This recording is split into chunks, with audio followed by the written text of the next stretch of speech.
Welcome to Extraterrestrial Reality. Today I want to talk about Giordano Bruno. He was an Italian philosopher and poet who was basically put to death by the Catholic Church in the year 1600 because he believed in life on other worlds, among other things. I'm bringing this up because just recently Christopher Mellon, the former Deputy Assistant Secretary of Defense, he was at a conference in France, an ECHO conference, and he made a presentation there. And he actually uploaded his slideshow that he used for that presentation. And at the top of that slideshow, he actually had a quote from Giordano Bruno, who lived from 1548 to 1600. And the quote was, "Innumerable suns exist, innumerable earths revolve around these, living beings inhabit these worlds." That's just one of the one of the assertions that Bruno made that basically led to his death in the end, because the pious papists who did not like that ideology. They tried to get him to say that it was not true, but he did not. He held to his word, and they eventually tied him to a stake, put a piece of metal around his mouth so he couldn't speak, and then they eventually burned him alive. It's a very horrible story, but that's just the way the world goes. I mean, it's been like this for a long time. And really, when you look at what's happening today with let's just say, whistleblower David Grusch, I mean, he's been run through the hot coals by the dummy debunkers and among mainstream media pundits who say that, oh, well, he doesn't know what he's talking about, or he's crazy, or this or that, or they try to put him in a bad position, a bad light, to make him look like he's a liar, or he's stupid, or he's crazy. And it's the same thing today as it was back then, except they're not going to burn him at the stake like they used to do back in the day. But unfortunately for Bruno, his ideas about where the human race is in the grand scheme of things basically led to his death. There's a lot of good information you could find online about Giordano Bruno. There's a pretty decent Wikipedia page. I'm going to read from some of that. It says here he was actually a Italian philosopher, poet, cosmological theorist, and esotericist. He is known for his cosmological theories, which conceptually extended to include the then novel Copernican model. He proposed that the stars were distant suns surrounded by their own planets, and he raised the possibility that these planets might foster life of their own, a cosmological position known as cosmic pluralism. He also insisted that the universe is infinite and could have no center. That was not something that the Roman Catholic Church was ready to listen to at that time. They didn't like people saying these kinds of things, because then that would make their position look like it's totally wrong. So what do? Because they're in power at the time, they have the ability to imprison him. Actually, he was imprisoned for 7 years, from 1593 until 1600, and they put him on trial eventually, and then a bunch of cardinals and the Pope said, "Okay, time to put you to death, buddy." And that's exactly what happened to Giordano Bruno. It says here in the Wikipedia page, the Inquisition found him guilty, and he was burned alive at the stake in Rome's Campo di Fiori in 1600. After his death, he gained considerable fame, being particularly celebrated by 19th and early 20th century commentators, who regarded him as a martyr for science, although most historians agree that his heresy trial was not a response to his cosmological views, but rather a response to his religious and afterlife views. Some historians contend, however, that the main reason for Bruno's death was indeed his cosmological views. Bruno's case is still considered a landmark in the history of free thought and the emerging sciences. Then later on, it talks about his imprisonment, his trial, and execution. It says here, Bruno defended himself as he had in Venice, insisting that he accepted the church's dogmatic teachings, but trying to preserve the basis of his cosmological views. In particular, he held firm to his belief in the plurality of worlds, although he was admonished to abandon it. His trial was overseen by the Inquisitor Cardinal Bellarmine, who demanded a full recantation, which Bruno eventually refused. On the 20th of January 1600, Pope Clement VIII declared Bruno a heretic, and the Inquisition issued a sentence of death. According to the correspondence of Gasper's shop of Breslau, he is said to have made a threatening gesture toward his judges and to have replied, "Perhaps you pronounce this sentence against me with greater fear than I receive it." He was turned over to the secular authorities on the February 17th, 1600, in the Campo di Fiori, a central Roman market square. With his tongue imprisoned because of his wicked words, he was hung upside down naked before finally being burned alive at the stake. Isn't that nice? Isn't it nice how people, these holy people, treated others? Back in the day, they would still do it. A lot of these people, I'll tell you what, if they could still do it, they would do it. They do it right now. There's people out there, I can tell you right now, that would love they love violence. They don't want. If there's anybody that has any kind of ideas that might change the status quo or cause any sort of disruption to the power that they hold, then they would love to do this. You know, there's people out there. In fact, it's something that does happen in the world still today.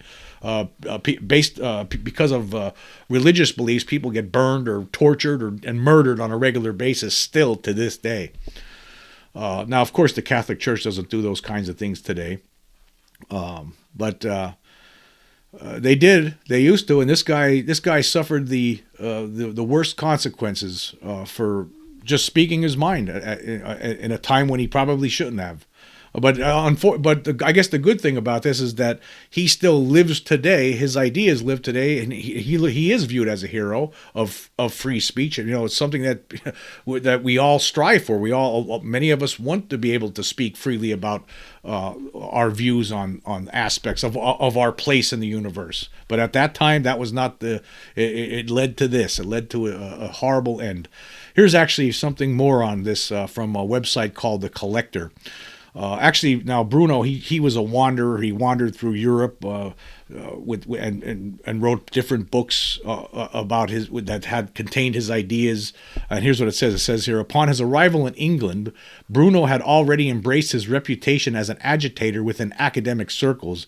In the title page of his play, The Candle Bearer, Bruno describes himself as Bruno from Nola, academic of No Academy, aka the troublemaker. His troublemaking in England chiefly comprised of writing a series of 6 texts which explored his controversial ideas on the nature of the universe, with titles such as On the Infinite Universe and Worlds from 1584. It's clear that Giordano Bruno was more than willing to go against Renaissance society's prevailing belief in a closed, finite universe. And then it says, within these 6 books, Bruno argues passionately in favor of many things that we know to be true today, including that the sun is in the center of the solar system, that the earth rotates on its axis, and that the universe itself is infinite. The tragedy of Bruno's life was his failure to get people to take these theories seriously. But 16th century cosmology was deeply intertwined with Christian teachings, and to argue against this cosmology was to argue against Christianity itself. In the 1500s, Europeans believed that the Earth and not the Sun was in the center of one single solar system. Humans were God's most superior creation, so of course they existed in the middle of everything else. Beyond the other planets and stars was a boundary which marked the start of the heavenly realm where God resided, encircling the entire solar system with his divine presence.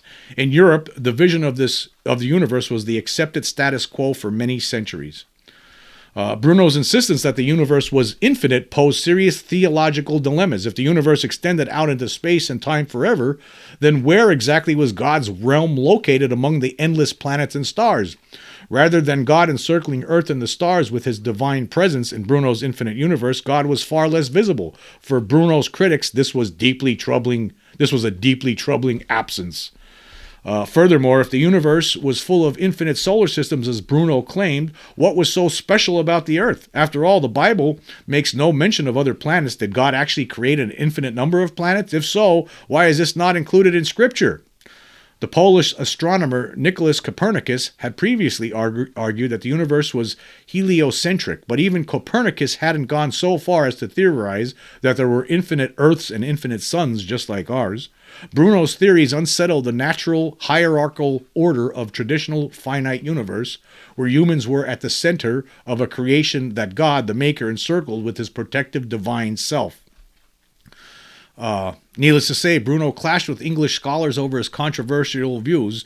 George Abbott, then an academic at Oxford University, immortalized the Italian scholar with a particularly flattering description. Abbott listened to Bruno argue in a lecture that the earth did go around and the heavens did stand still, whereas in truth it was his own head which rather did run around and his brains did not stand still. Not long afterwards, Abbott became Archbishop of Canterbury. As we will see, Bruno met a very different fate. I'm going to skip forward here. When he returned to Italy, he was persecuted by the Roman Inquisition. It says, Bruno was now forced to appear on trial in Rome. This time the inquisitors sifted through his back catalog of controversial texts on the nature of the universe, as well as his views on certain religious points of faith relating to the incarnation, the soul, and the veneration of saints, among other things. The Inquisition tended to judge the accused based on how repentant they were for their past actions during the trial itself. They didn't automatically punish people for having published heretical text or argued against Christian doctrine. Instead, they wanted to see remorse. Therefore, the key to Bruno's survival was recantation, i.e., admitting guilt, repenting, allowing any previously published text to be destroyed, and agreeing never to teach these things in the future. Well, of course, as we know, Bruno did not want to do that. He wasn't interested in that. He wanted to stand by his beliefs. Unfortunately for him, it was a deadly choice. This was not a price Bruno was willing to pay. Despite showing a bit of remorse during his Venice trial, Bruno refused to recant his entire worldview and instead wrote lengthy depositions defending his views. His trial lasted several years. Eventually, the inquisitors found that the defendant remained in his heresy without remorse, obstinately, and hardened. This was confirmed by Bruno himself, who asserted that he neither needed nor wished to recant, that he had nothing to recant, that he did not have views to recant. Unsurprisingly, Bruno was sentenced to death. His judgment was passed on February 8, 1600. After the tribunal read out his death sentence, Bruno responded, "Perhaps your fear in passing judgment on me is greater than mine in receiving it." A week or so later, on February 17th, Bruno was burned alive on a stake in the middle of the Campo di Forio in Rome. Most victims of the stake were strangled beforehand, but the executioners denied Bruno this mercy. An eyewitness named Caspar Schopp reported that somebody held up a crucifix to Bruno whilst he was tied to the stake, but that he defiantly turned away from it. Other reports claim that Bruno's mouth was symbolically clamped shut with a metal plate. So that's what you got back in the day for talking about life on other worlds. I mean, back then this guy wasn't even talking about beings from other worlds coming here. Can you imagine? Well, I guess maybe they would have stretched out his torture before they killed him if he had. But he was killed for believing those things, and that's incredible. But these, like I said, these pious papists, they thought they were right to do this, and it's unfortunate. But you see the same thing happening today in a way. For one thing, we do know that people are killed for their views. If you don't follow certain religions in certain parts of the world, they're going to kill you. Right, if they catch you, if you speak out against the way they, if you speak out against their beliefs.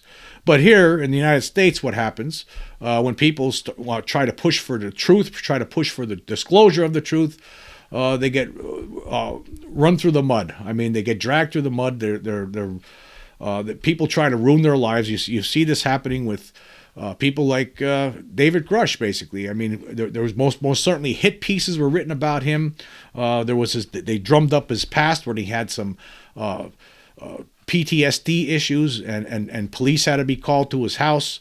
There was things like that, and you still see it today. I mean, the headlines saying Grusch's assertions are crazy. You see stuff like that coming from the mainstream news. And that's how it's treated, because the people in power don't want to upset the apple cart. They want to keep things status quo. And the people in power I'm talking about here are the people in the Pentagon who are sitting on this secret, the control group. Obviously, as we all know, there are people in Congress who are working hard right now to try to get that truth out. They want to get more information from David Grusch. And actually, I do have a follow-up on this. Actually, in my previous podcast, I was talking about Representative Eric Burleson, who there was an amendment that he presented yesterday in Congress, in the House, that was approved, that will give David Grusch his security clearances back. And this apparently people in Congress believe that if he gets his security clearances back, then he'll be able to testify in a secure setting, a SCIF, to people in Congress. We don't know if that's going to happen, or I mean, the resolution itself, the amendment that was approved, that was passed, that doesn't mean that the government, that the Pentagon is going to approve that or going to grant Grusch that security clearance again. We don't know, but it's a step. There's a whole bunch of loopholes that Congress apparently has to jump through before they can get Grusch to talk to them in a SCIF, and this is one of them. And actually, after that was passed, Burleson was on a podcast, a YouTube channel. This was a channel run by John Michael Gaudier, and I'll leave a link so you can check this out for yourself. And he was talking about this, about what they're trying to do. And actually, Joe Mergia, the UFO Joe, who I always talk about, he's someone who's on Twitter. He's a presence on UFO Twitter. He actually on Twitter itself, he actually put a partial transcript of what was stated during this interview. And it says here, John Michael Gaudier asked Burleson, literally minutes ago, you were able to get past a reinstatement of the security clearance of David Grusch, who gave some rather astonishing testimony to Congress recently. Now, where does this go from here? Can you now get Mr. Grusch into a SCIF, into a classified safe environment to discuss his claims in further detail?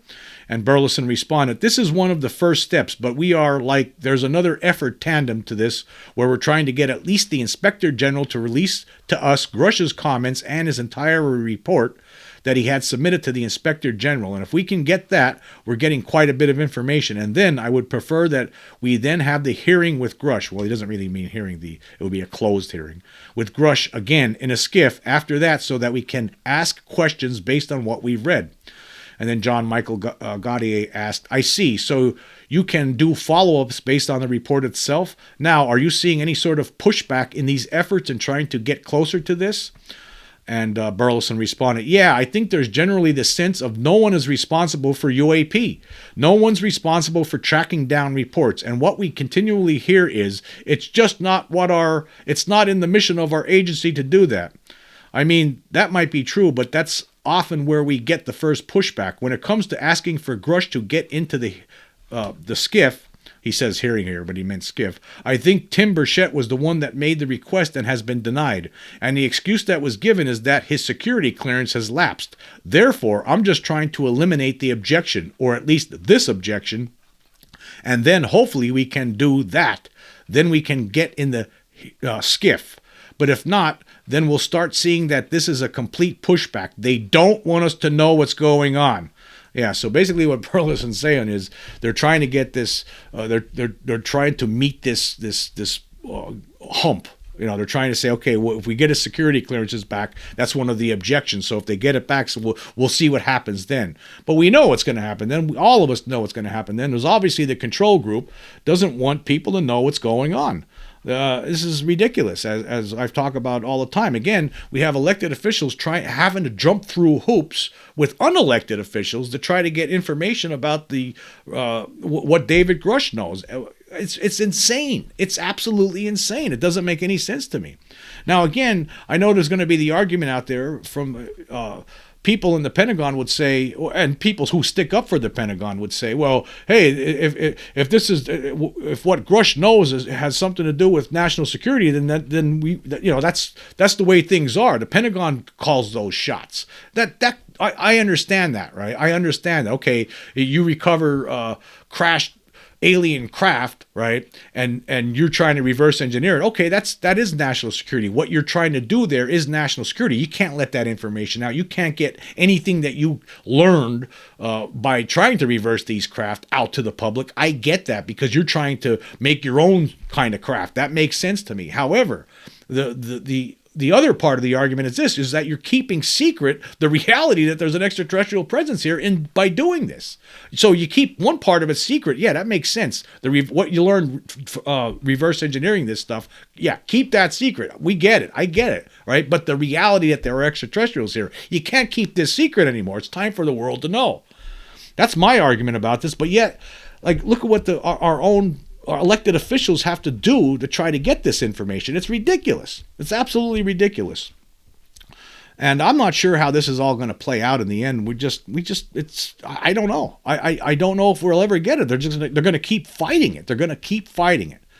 Well, Burleson actually had a comment today on Twitter, and this is what he wrote in response to the John Michael Gaudier's Event Horizon. That's what his YouTube channel is called. Interview. And he says here, the American people deserve to learn the truth about what UAP are, and I'm going to do everything in my power to shine light on the darkness. That's great from Representative Burleson. Him and that bipartisan group, they're doing what they can to get this truth out to the public, and it's time. It's time. But again, they're getting this pushback. There's people that don't want us to know, and that's what he's telling us. You actually have Congress people telling us now that, you know, if somehow Grusch gets his security clearance back and we still can't get him into a skiff and get him to talk and the Inspector General to give us the report that Grusch signed off on, because remember there was a recent skiff where the Inspector General of the intelligence community told members of Congress, hey, I can't share anything with you, right? Okay, well, we got it. You got to. I mean, we're the ones. I mean, to my mind, we're those people are elected. They're the elected people. They need to start demanding this. I mean, who the hell are these people? Who do they think they are? I mean, I talked about this before. Who do they think they are? It's ridiculous. It's absolutely absurd. But anyway, we'll see what happens. I applaud Burleson and that bipartisan group for pushing this forward, but again, you know, you see what's going on, the roadblocks they keep throwing up. Oh, you need to do this, you need to do that. Oh, he doesn't have security clearance anymore. So, okay, well, they're trying to do what they can to get that security clearance. It's unfortunate that the Congress as a whole can't just vote on one little bill that says, hey, we demand that the Congress, the House and the Senate are going to give David Grusch his security clearance. We're not, because basically all that they did yesterday was just a request. They're actually hoping that the Office of Management and Budget will grant him his request, grant him his security clearances back. That's what they're hoping for. Whether that office does that or not, time will tell. But why do they have to ask? Why do they have to request this? It doesn't make any sense. Why can't the Congress itself give him his security clearance? You know, vote on it as a whole, as you know, two legislative bodies. I don't understand, and then have the president sign off on it. And you have to wonder too: is the president's office part of this cover-up, or are they not? I don't even know. I don't think that presidents know everything. I don't think they're told everything. There's something going on behind the scenes, folks. And I know that this secret control group is using national security as the block to prevent people, elected officials, from seeing this somehow. That's what they're doing. Whether we ever get to see this or not, I don't know. I'm just not sure. It just seems like it's just a constant, you know, whack-a-mole kind of situation. Okay, you got this far, but guess what? You can't go this far because this guy doesn't have a security clearance anymore. So... But yeah, you see what's happening. It's the same thing today as it used to be in the past. People who want to try to change people's view on our place in the universe, right? They're lambasted. They're dragged through the mud. They're made fools of. The same thing today as it used to be back then, except for the fact that there's not going to be some group of pious papists that are going to burn someone at a stake like they used to do.